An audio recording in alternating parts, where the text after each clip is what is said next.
There's a quiet moment in every life when you stop chasing, when you stop showing up for people who drain you, when you stop being available for anything that costs you your peace. And in that moment, everything begins to change. Carl Jung called this the process of individuation. It's not just self-help, it's the psychological journey of becoming whole. It's the moment you stop living as a reflection of others and start becoming yourself. And often, that journey begins when you make yourself unavailable. Unavailability is a boundary. It's not about shutting people out, it's about protecting the space where you grow. Most people live outwardly, giving away their energy to please, to fit in, to avoid conflict. But every time you say yes to what drains you, you say no to what could empower you. Jung believed that we all carry a persona, the mask we wear to meet the world's expectations. But beneath the persona is the self. Quiet, true, and often ignored. The more available we are to external demands, the more we betray that self. Something shifts when you stop being instantly reachable. You stop answering calls that don't respect your time. You stop justifying your choices. You stop apologizing for needing space. And people notice. Some react. Some disappear. And that's okay. That's how the false layers begin to peel away. What's left is uncomfortable at first, but it's real. You meet yourself in the silence you used to avoid. And for the first time, you realize not everyone deserves access to you. Not every demand deserves your yes. When you stop being available, you start becoming who you were meant to be. Most people aren't afraid of being alone. They're afraid of what they'll hear in the silence. And that's why they stay busy, distracted, and constantly available. Because if they stop moving, if they stop giving, they'll have to face themselves. Carl Jung warned that whatever you avoid will grow stronger in the shadows. He called it the shadow self, the hidden parts of you you've denied, rejected, or ignored. And the more you give yourself away to others, the less energy you have to face what's within. So you keep saying yes. Yes to people who don't value you. Yes to work that depletes you. Yes to expectations that were never yours to begin with. You become the dependable one, the strong one, the one who never says no. But inside, you start to feel hollow. Because you've built a life around being needed, not being known. When you stop being available, your shadow surfaces. You might feel guilt. You might feel anger. You might feel lost. But that's part of the process. You are meeting the parts of yourself you've neglected for years. Jung believed that healing begins not with comfort, but with confrontation. You must confront your patterns, especially the ones that made you overextend. People-pleasing, fear of rejection, fear of disappointing others. These are not signs of kindness. They're signs of disconnection from the self. When you reclaim your energy, you begin to see clearly who is truly in your corner, what truly brings you joy, where your life has been off track. And once you see clearly, you can't go back. You won't crave approval the same way. You won't beg for belonging, because now you belong to yourself. There's a myth that setting boundaries makes you cold, that choosing yourself means abandoning others. But Jung would argue the opposite. True connection can only happen between whole individuals, those who know where they end and someone else begins. When you're always available, you blur that line. You become entangled in other people's needs, moods, and chaos. You start absorbing emotions that aren't yours, solving problems that aren't yours, carrying burdens that were never meant to be yours. And over time, resentment grows. You feel exhausted, not just physically, but emotionally. You begin to dread the people you once felt obligated to please. You smile, but your soul is tired. Jung believed that we must withdraw from the world at times, not to escape it, but to realign. In solitude, we reconnect with the self, the inner compass that gets drowned out by noise. When you stop being available to the noise, you can finally hear it. You might find that what you thought was loyalty was fear. Fear of being left behind, fear of being unloved, fear of not being seen as good. But here's the truth. Goodness is not self-erasure. Being kind doesn't mean being constantly accessible.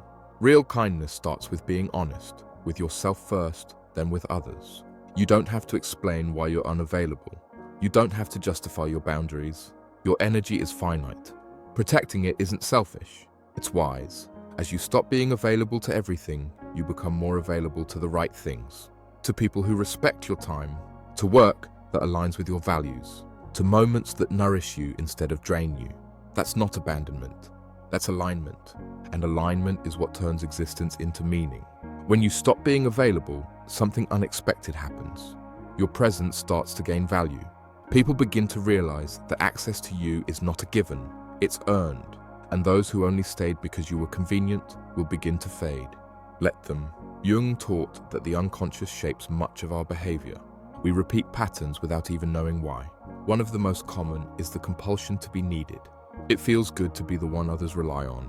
But when your identity is built on being needed, you lose yourself. Stopping that pattern is uncomfortable. You might feel invisible at first. You might feel forgotten.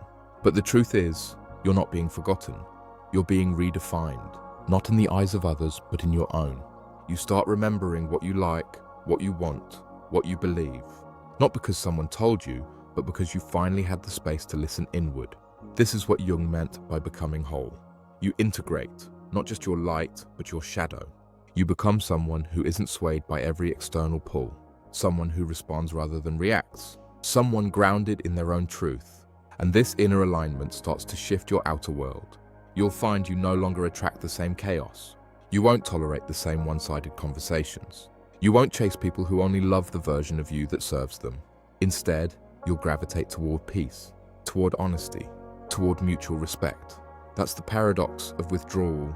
You step back, and somehow the right people step forward, not because you made yourself available to them, but because you became authentic to yourself. And authenticity is magnetic in a way that availability could never be. There's a difference between connection and attachment.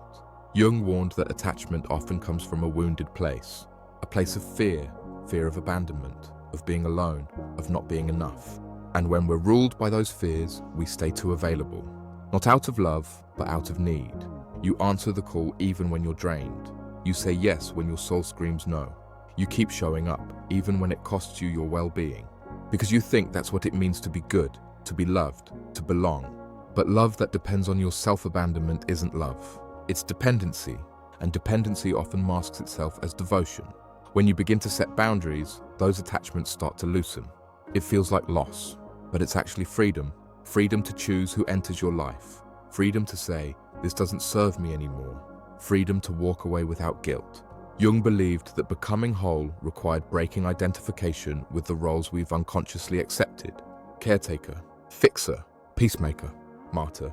These roles may have once helped us survive, but they're not who we are. When you stop being available to those roles, your real self begins to emerge.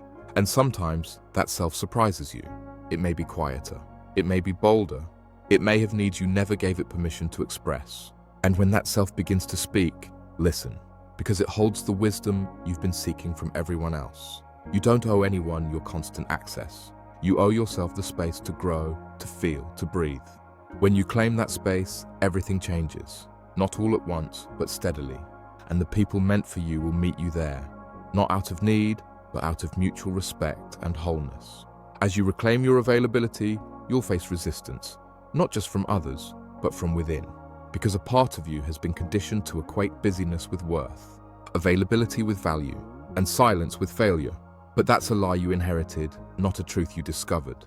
Jung said, "Who looks outside, dreams. Who looks inside, awakes." And awakening means seeing how much of your identity was built around being there for everyone but yourself. You start to recognize how often you ignored your own signals, the exhaustion you pushed through, the intuition you silenced, the resentment you swallowed. That awareness is uncomfortable, but it's sacred. It marks the beginning of real change. When you become less available to the noise, you become more available to purpose. You notice moments of clarity that used to pass by. You feel the difference between connection and obligation. You begin to ask deeper questions, not just about who you are, but who you're becoming. This is the path Jung called individuation.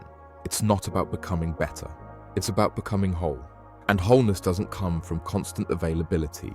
It comes from conscious presence, from choosing where your energy goes, and more importantly, where it doesn't. So pause, reflect, ask yourself, who benefits from my overextension? And what would happen if I stopped?